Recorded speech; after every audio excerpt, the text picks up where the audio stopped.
இந்த 35 years old அப்படின்றத எதுக்காக நான் ஹைலைட் பண்ணிருக்கேன் அப்படின்னா we want to know whether the income tax payer is a normal citizen or he is a senior citizen or super senior citizen. So income tax calculation அப்போ it will change. Senior citizen இருந்தா அவங்களுக்கு ஒரு விதமான deductions and actual slab rate அப்படின்றது change ஆகும். Super சீனியர்னா again the deductions and slab rate will change. So நம்ம age வந்து நம்ம ஃபர்ஸ்ட் ஹைலைட் பண்ணிக்கணும். And yeah, he is employed in so and so company having the following details. So our particular financial year 2019 to 20 ல அவர் எவ்வளவு income earn பண்ணிருக்காரு and எவ்வளவு investment பண்ணிருக்காருன்றத நம்ம details வந்து கொடுத்திருக்காங்க. Okay, so the first thing is basic pay 3 lakh, commission on sales rupees 1 lakh, house rent allowance is rupees 1,50,000 receiving from the company. Company வந்து house rent allowance காக என்ன பண்றாங்க, அவருக்கு 1,50,000 yearly pay பண்றாங்க. And the contribution by Mr. X to provident fund, அவரோட contribution provident ஃபண்ட்ல, அதாவது ESI பிஎஃப்னு சொல்லி நம்ம கம்பெனில நம்மளோட சேலரியில இருந்து பே பண்ணுவோம் இல்லையா, ஸோ அது வந்து 36,000 he is paying every year. And amount deposited in PPF. PPF is Public Provident Fund. So apart from my கம்பெனில நான் பே பண்ற ப்ராவிடென்ட் ஃபண்ட் இல்லாம அவரா என்ன பண்றாரு, தனியாவும் அமௌண்ட் டெபாசிட் பண்றாரு பிபிஎஃப்ல. எவ்வளவு பண்ணிருக்காரு, 50,000 இன் a year பண்ணிருக்காரு. And house rent paid, அவர் ஸ்டே பண்ணிருக்காரு. எங்க ஸ்டே பண்ணிருக்காரு, he is residing in Delhi. I have highlighted Delhi because Delhi is a metro. அது நான் மெட்ரோ சிட்டியா மெட்ரோ சிட்டியான்றதுக்காக நான் டெல்லியை ஹைலைட் பண்ணிருக்கேன். So it is 72,000. And LIC premium paid is rupees 10,000 per year. And medical insurance premium paid for self rupees 16,000, right? And interest received from savings bank rupees 12,000. நம்ம என்ன பண்ண போறோம்னா அவரோட அசஸ்மெண்ட் இயர் இது நம்ம ஏற்கனவே பார்த்திருக்கோம். Financial year is 2019 to 20. இப்போ உனக்கு கொடுத்துருக்க டீடைல்ஸ் எல்லாமே அவர் 2019 to 20ல அவர் ஏர்ன் பண்ண இன்கம் அண்ட் அவர் இன்வெஸ்ட் பண்ண இன்வெஸ்ட்மெண்ட்ஸோட டீடைல்ஸ். இப்போ நம்ம எந்த இயர் அவரை கால்குலேஷன் பண்றோம்,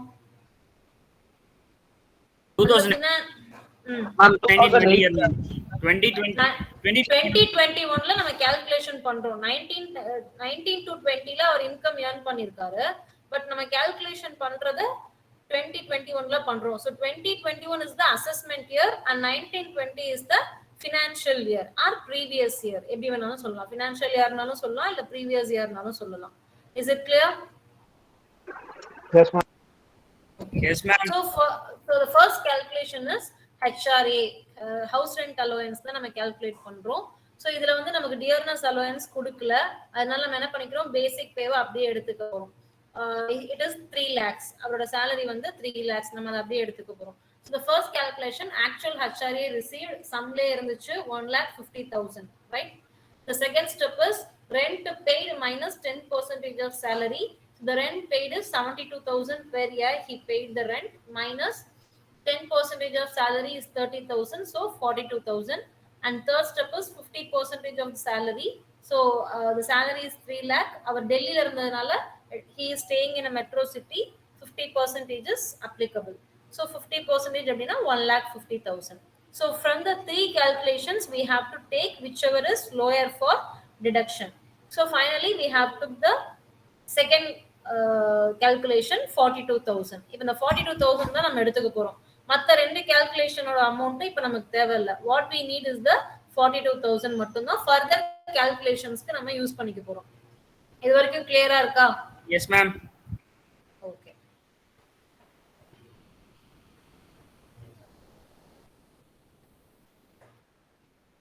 ஃபர்ஸ்ட் பாயிண்ட் HRA முடிச்சிட்டோம். செகண்ட் பாயிண்ட் நான் என்ன பண்ணிக்கிறேன்னா, எனக்கு எங்கெங்கெல்லாம் டிடக்ஷன்ஸ் வந்து அப்ளிகபிளா இருக்கோ அங்கெல்லாம் வந்து அந்த டிடக்ஷன்ஸ் எந்த செக்ஷன்ஸ்க்கு கீழே வருதுன்றதை நான் மார்க் பண்ணிக்கிறேன்.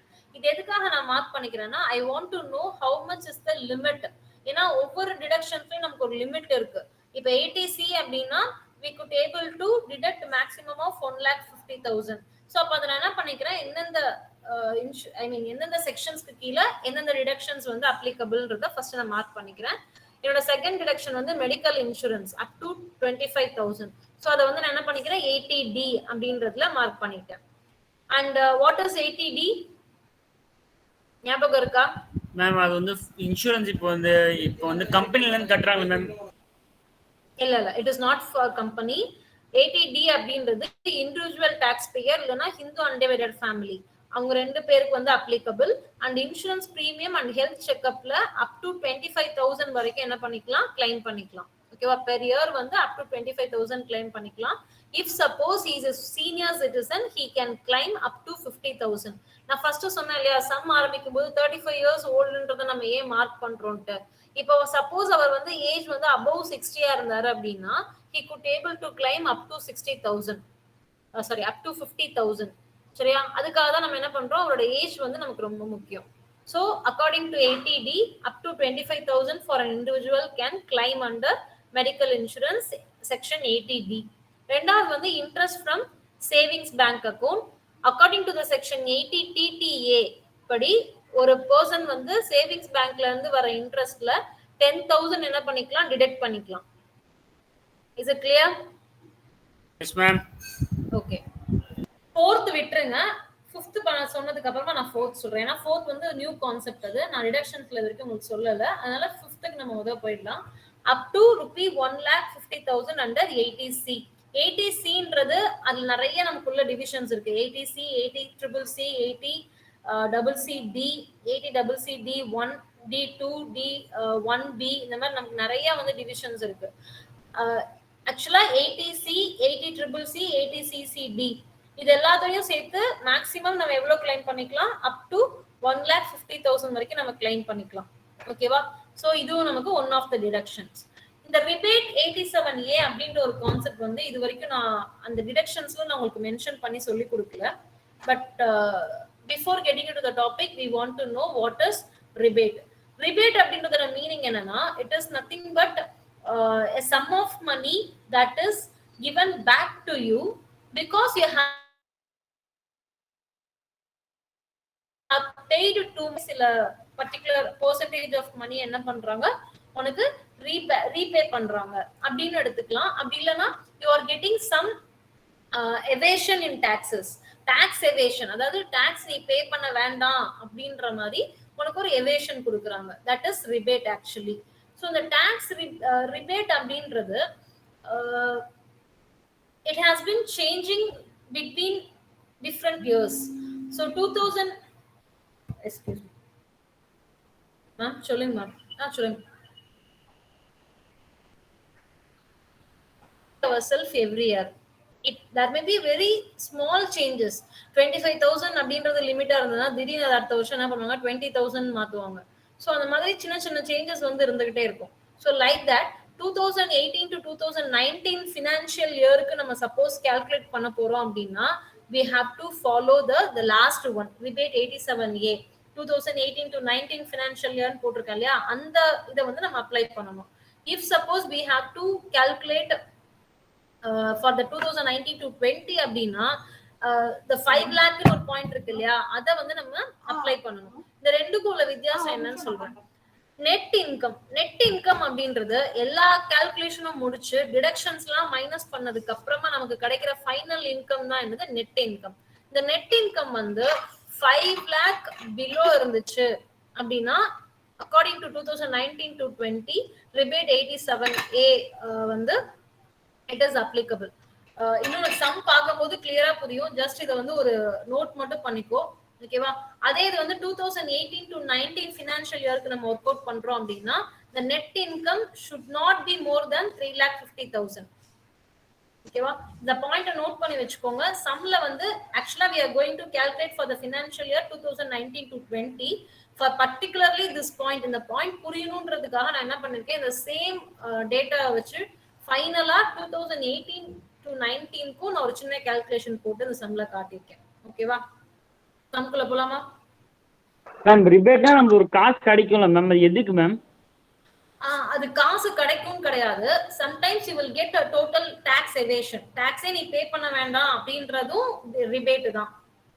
அது ஏன்றதும் உனக்கு கடைசி நான் உனக்கு அந்த பாயிண்ட் கடைசியா முடியும் போது நான் சொல்றேன். ஓகேவா?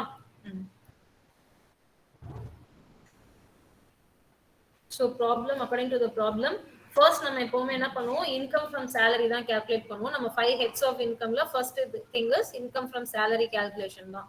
So basic pay 3 lakh, commission on sales இதெல்லாம் நம்ம சம்பளம் கொடுத்துருந்தாங்க. கமிஷன் ஆன் சேல்ஸ் வந்து 1 lakh, ஹவுஸ் ரெண்ட் அலோவன்ஸ் அப்படின்றது 1,50,000. ஓகேவா? இப்போ இதுல நான் என்ன பண்றேன்னா, நான் ஃபைண்ட் அவுட் பண்ண HRA exemption 3 steps find out பண்ணி அதுல இருக்கிறதுல லோயஸ்ட் அமௌண்ட் நான் என்ன பண்ணிட்டேன் எடுத்துக்கிட்டேன் இல்லையா, அந்த 42,000 நான் என்ன பண்ணிட்டேன் இங்க டிடக்ட் பண்ணிட்டேன். Okay, so from the first head income from சேலரியில இருந்து எனக்கு கிடைச்ச அமௌண்ட் வந்து 5,08,000. Is it clear? இந்த ஃபர்ஸ்ட் ஸ்டெப் புரியுதா? Yes ma'am, yes ma'am. ஓகேவா? இதுக்கப்புறம் இது இல்லாம நமக்கு 4 ஹெட்ஸ் ஆஃப் இன்கம் இருக்கு. அதாவது இன்கம் ஃப்ரம் கேபிட்டல் கெயின்ஸ்னு ஒன்னு இருக்கு, income from business or profession இருக்கு. சோ இந்த மாதிரி 5 ஹெட்ஸ் இருக்கு. இந்த 5 ஹெட்ஸ்ல first heads is income from salary. Second step is அதுக்கு நடுவுல இருக்கிற மத்த எந்த இன்கமும் இல்ல. So income from other sources மட்டும் தான் நம்ம எடுத்துக்க போறோம். 5 ஹெட்ஸ்ல நம்ம இந்த பர்టిక్యులர் பர்சன் எக்ஸ் அப்படின்றவருக்கு அவர் ஏர்ன் பண்ணிருக்க இன்கம் வந்து இந்த ரெண்டு மட்டும் தான். இன்கம் ஃப்ரம் சேலரியும் இன்கம் ஃப்ரம் அதர் சோர்சஸ் மட்டும் தான். மத்த 3 ஹெட்ஸ் ஆஃப் இன்கம் வந்து அவருக்கு எதுவுமே கிடையாது. இட் இஸ் நில். அதனால நம்ம அதை எதையுமே எடுத்துக்கல. சோ இன்கம் ஃப்ரம் அதர் சோர்சஸ்ல அவர் வந்து interest receive from SP account 12,000 earn பண்ணியிருந்தாரு சம்ல. இந்த பிபிடி வந்து நான் ஷேர் பண்றேன். So you would able to recall once again. சரியா? சோ சம்ல பார்த்தா interest received from savings bank இது மட்டும் தான் ஆக்சுவலா இன்கம். இதெல்லாம் வந்து அவர் பே பண்ண premium paid, LIC premium paid, house rent paid, இது எல்லாமே அவரோட expenses, right? Okay ma'am. Is it clear? Yeah, ma'am. Yeah, ma'am. S ma'am, yes ma'am. So apart from this, only the basic pay is the income, commission on sales is the income, house rent allowance is the income, and interest received is the income. இந்த நாலு தான் income. So இந்த 4 இன்கம்ல base சேலரியிலேயே நமக்கு என்ன வந்துருச்சு, பேசிக் பே வந்துருச்சு, commission on sales வந்துருச்சு, house rent allowance வந்துருச்சு. ஸோ அது இல்லாம கடைசியா ஃபர்தரா இருக்க இன்கம் அப்படின்றது இன்கம் ஃப்ரம் அதர் சோர்சஸ்ல நம்ம காட்டுறோம். That is interest received from savings bank account 12,000. So ஓவராலா அவரோட இன்கம் இவ்வளவுதான், 5,20,000. அந்த 5,20,000ல நம்ம ஆல்ரெடி 42,000 நம்ம என்ன பண்ணிட்டோம், ஹெச்ஆர்ஏ எக்ஸம்ஷனை ஃபர்ஸ்டே நம்ம டிடக்ட் பண்ணிட்டோம். ஓகே, ஏன்னா அந்த ஹெச்ஆர்ஏ எக்ஸம்ஷன் அப்படின்றது இந்த டிடக்ஷன்ஸ் 80C to 80U குள்ள இல்ல, அது தனியா இருக்கிற எக்ஸம்ஷன் அப்படின்றதுனால நம்ம அதை ஃபர்ஸ்டே என்ன பண்ணிட்டோம், டிடக்ட் பண்ணிட்டோம். இந்த டிடக்ஷன்லாம் முடிச்சதுக்கு அப்புறம் நம்ம கிட்ட இருக்கிறது 5,20,000. இப்போ இந்த 5,20,000ல இருந்து நான் என்ன பண்ண போறேன், டிடக்ஷன்ஸ் எந்தெந்த டிடக்ஷன்ஸ்லாம் நான் அப்ளை பண்ணிக்க முடியுமோ அதெல்லாம் நான் அப்ளை பண்ண போறேன். So the first thing is under section 80C. 80Cல வந்து 2 கவர் ஆகுது, கான்ட்ரிபியூஷன் டு மூணு கவர் ஆகுது. Contribution to PF 36,000, deposit in PPF account 50,000 and LIC premium paid 10,000. Is it clear? இதுக்கு தான் இங்க நோட் பண்ணி வச்சிருந்தேன். இங்க நோட் பண்ணதுக்கான ரீசன் வந்து இதுதான். Yes ma'am. Yes, ma'am. So இப்போ நம்ம இதெல்லாம் காட்டிட்டோம், எல்ஐசி பிரீமியம் காட்டிட்டோம், கான்ட்ரிபியூஷன் டு ப்ராவிடன்ட் ஃபண்ட் காட்டிட்டோம், கான்ட்ரிபியூஷன் டு பிபிஎஃப் காட்டிட்டோம். இந்த மூணையுமே நான் என்ன பண்ணிட்டேன், ஆட் பண்ணிட்டேன். 36,000, 50,000 and 10,000. Totally it is 96,000. Actually 80Cல நான் எவ்வளவு அமௌண்ட் மேக்ஸிமம் இது பண்ணிக்கலாம், டிடக்ட் பண்ணிக்கலாம்? இதுல ma'am 80C according to 80C 10,000. Detect பண்ணிக்கலாம். 10,000 மேம். சாரி பேங்க்ல மேம். சாரி. அது வந்து பேங்க்ல 1,50,000. 25,000. 1,50,000. Yes. 1,50,000. 80C பொறுத்த வரைக்கும் மேக்ஸிமம் ஆஃப் 1,50,000 நான் டிடக்ட் பண்ணிக்கலாம். பட் ஆக்சுவல் இன்வெஸ்ட்மெண்ட் எனக்கு எவ்வளவு தான் வருது, 96,000 தான் வருது. சோ the 96,000 அப்படியே எனக்கு அப்ளிகபிள். அப்புறம் under section 80TTA interest from savings bank. சொல்லுடா. இந்த 80Cல இப்ப 96 வருது இல்ல மேம், ஒருவேளை இது 1,50,000 மேல வந்துருச்சுன்னா இது எழுத தேவையில்லையா மேம்? 1,50,000 மேல வந்துச்சுன்னா அந்த 1,50,000 வரைக்கும் நீ பே பண்ண தேவையில்ல. apart from the amount you have to pay. இப்ப சப்போஸ் வந்து நான் 2 lakhs வந்து 80Cலயே இன்வெஸ்ட் பண்ணிருக்கேன்னு வெச்சுக்கோ, அதுல 1,50,000 நான் டாக்ஸ் பே பண்ண வேண்டியது டிடக்ட் பண்ணிக்கலாம். அந்த எக்ஸஸ் ஆஃப் 50,000 வருதுல, அந்த 50,000 மட்டும் நான் டாக்ஸ் பே பண்ணணும். Okay ma'am. அதனால தான் என்ன பண்ணுவாங்கன்னா டாக்ஸ், அதாவது இந்த மாதிரி டிடக்ஷன் பண்ற இன்வெஸ்ட்மென்ட் பண்ணும்போதே கால்குலேட் பண்ணி தான் இன்வெஸ்ட்மென்ட் பண்ணுவாங்க. அது வந்து அந்த 1,50,000 குள்ள, ஏன்னா இது வந்து டாக்ஸ் நம்ம பே பண்றதை கம்மி பண்ணணும்ன்றதுக்காக தான் இந்த இன்வெஸ்ட்மெண்ட்ஸ்லாம் எல்லாருமே பண்ணுவாங்க. ஸோ அவங்க பண்ணும்போதே கால்குலேட் பண்ணி தான் பண்ணுவாங்க. அப்பார்ட் அது அந்த பர்டிகுலர் லிமிட் தாண்டி போகாத மாதிரி இன்வெஸ்ட்மெண்ட் பண்ணுவாங்க. Okay ma'am. Next one is interest from savings bank account. It is up to 10,000 it was allowed actually. நம்ம ஏற்கனவே என்ன பண்ணிருக்கோம், 12,000 இன்கம் ஏர்ன் பண்ணிருக்கோம். அந்த 12,000ல 10,000க்கு நான் என்ன பண்ண வேண்டியதில்ல, டாக்ஸ் வந்து நான் பே பண்ண தேவையில்லை. ஸோ நான் அதை என்ன பண்ணிக்கிறேன், டிடெக்ட் பண்ணிக்கிறேன். ஓகேவா? And then medical insurance premium paid வந்து எனக்கு அப் டு த லிமிட் 25,000 வரைக்கும் அலோட் இருக்கு. ஒரு இண்டிவிஜுவல் என்ன பண்ணிக்கலாம், 25,000 வரைக்கும் அலோட் பண்ணிக்கலாம். அண்ட் சீனியர் சிட்டிசனா இருந்தா 50,000 வரைக்கும் கிளைம் டிடக்ஷன் பண்ணிக்கலாம். But he is 35 years old, so up to 25,000 I could able to deduct. But our pay பண்ணதே 16,000 தான். So அப்ப 16,000 என்ன பண்ணிக்கிட்டாரு, full deductions he has been applied.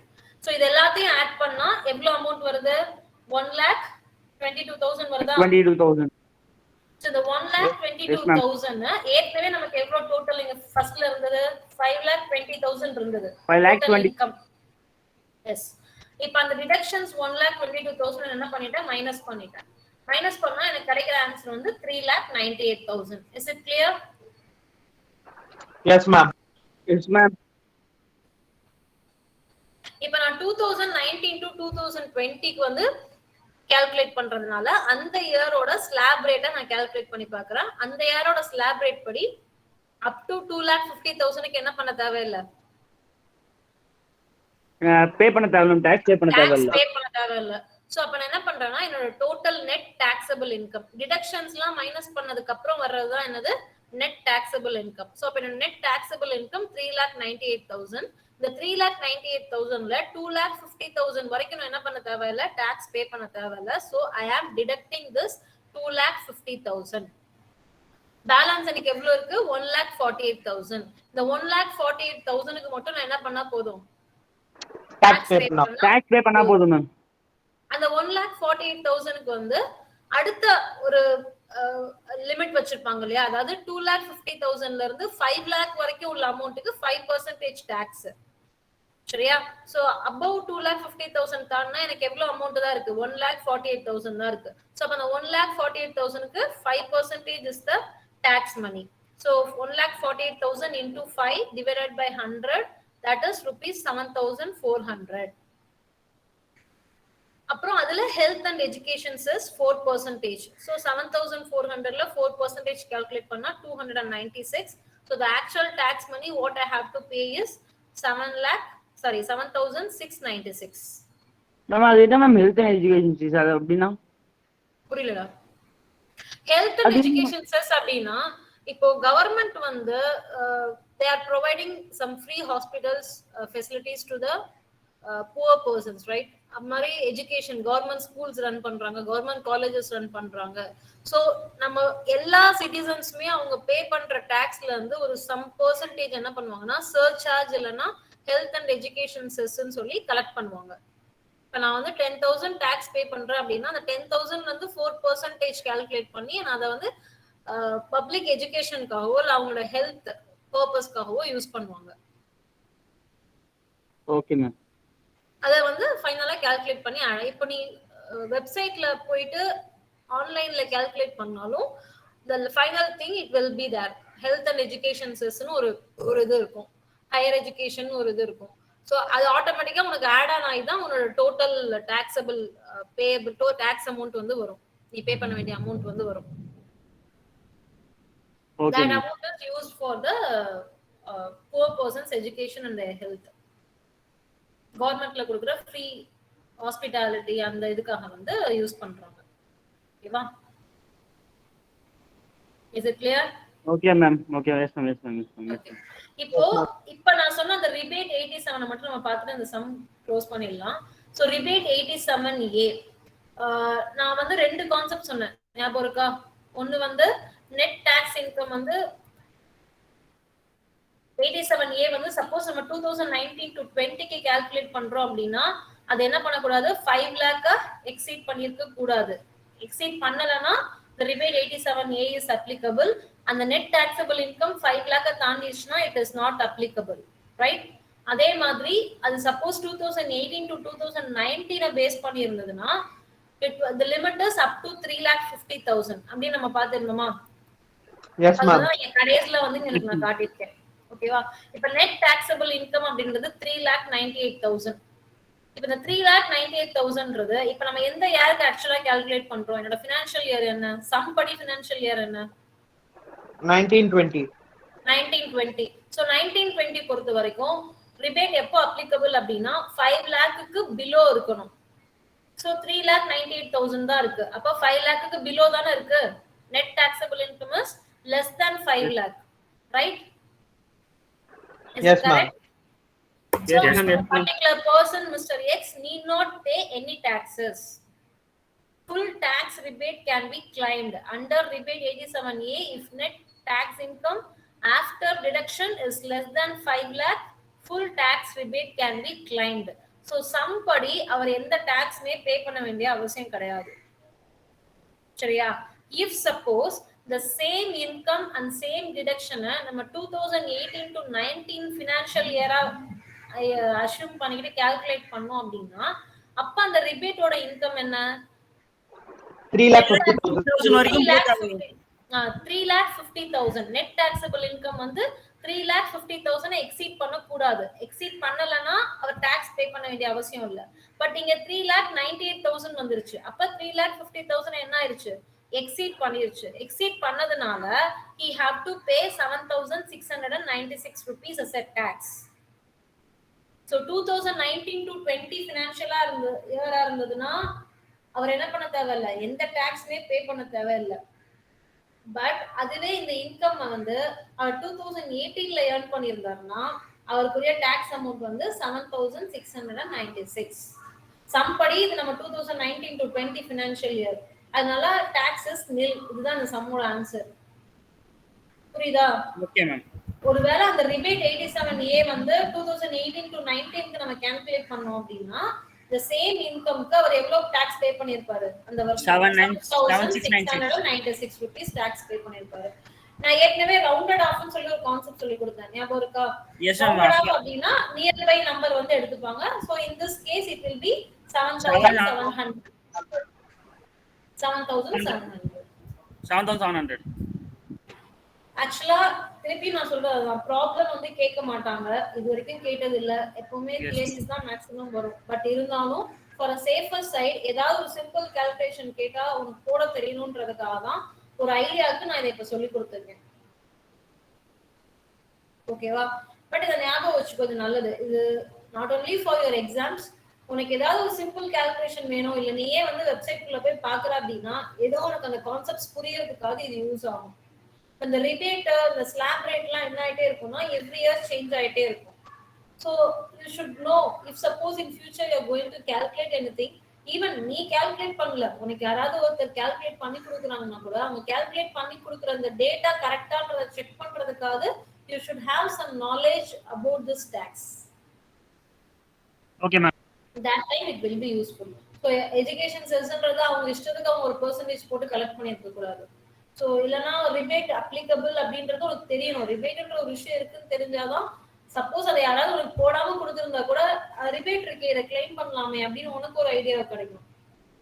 So that's why at least the basic things and the basic glossaries we have to know about in the taxation.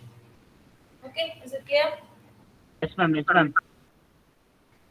இதோட எனக்கு தெரிஞ்சு வந்து unit 2 முடிஞ்சிருச்சு. Returns மட்டும் ஒரு சின்ன கான்செப்ட் இருக்கு. நாளைக்கு ஆல்மோஸ்ட் நான் maybe in this week I will complete it and I will share the notes of unit 2 in this week. Maximum for CA1 you will have the unit 1 and unit 2. Okay? Okay ma'am. Ma'am CA என்னடா? எப்ப ma'am CA எழுதுவோம்? தெரியலடா. இது வரைக்கும் அந்த மாதிரி எதுவும் சொல்லல. டேட்ஸ் எதுவும் அனௌன்ஸ் பண்ணல. and then ஆஃப்லைனா ஆன்லைனா எந்த டீடைல்ஸும் வரல. காலேஜ் எப்ப மேம் நாங்க வருவோம்? அதுவும் தெரியல. நமக்கு வந்து நம்மளோட பில்டிங் இன்னும் கன்ஸ்ட்ரக்ஷன்ல தான் இருக்கு. அக்டோபர் 2 அல்லது அக்டோபர் 9 வந்து ஹேண்ட் ஓவர் பண்ணுவாங்கன்னு சொல்லியிருக்காங்க. ஸோ நம்ம பில்டிங் வந்து கன்ஸ்ட்ரக்ஷன் முடிஞ்சாதான் நமக்கு ஸ்டார்ட் ஆகும், பிபிஏக்கு ஸ்டார்ட் ஆகும். ஏன்னா இப்ப இருக்கிற பிளேஸ்ல வந்து எல்லா கிளாஸையும் என்கேஜ் பண்ற அளவுக்கு ஸ்பேஸ் இல்லை. அதனால அது வரைக்கும் ஆஃப்லைன் தான், சரி ஆன்லைன் தான். மேம் சொல்லுடா. மேம் இன்னும் ரிசல்ட் பப்ளிஷ் ஆகலனே வருது மேம் எனக்கு. நீ எப்ப பே பண்ண? மேம் அன்னைக்கு லாஸ்ட்டாக நீங்கள் டேட் கொடுத்துருந்தீங்களா மேம், அதுக்கு முன்னாடி போய் பே பண்ண வந்தேன் மேம், டிடியில் பே பண்ண இன்னொரு மேம். தடவை உங்களுக்கு கூட ப்ரூஃப் கூட அனுப்பிச்சு விட்டுருந்தேன் மேம். சிஓஇல போய் கேளு சரியா? And Okay, ma'am. எல்லாமே கொஞ்சம் உன்னோட இதை மட்டும் ஆன் பண்ணு, வீடியோ ஆன் பண்ணிட்டு சொல்ற இன்ஸ்ட்ரக்ஷன் நோட் பண்ணிக்கோ. ஒரு ரிசல்ட் பப்ளிஷ் ஆச்சுன்னா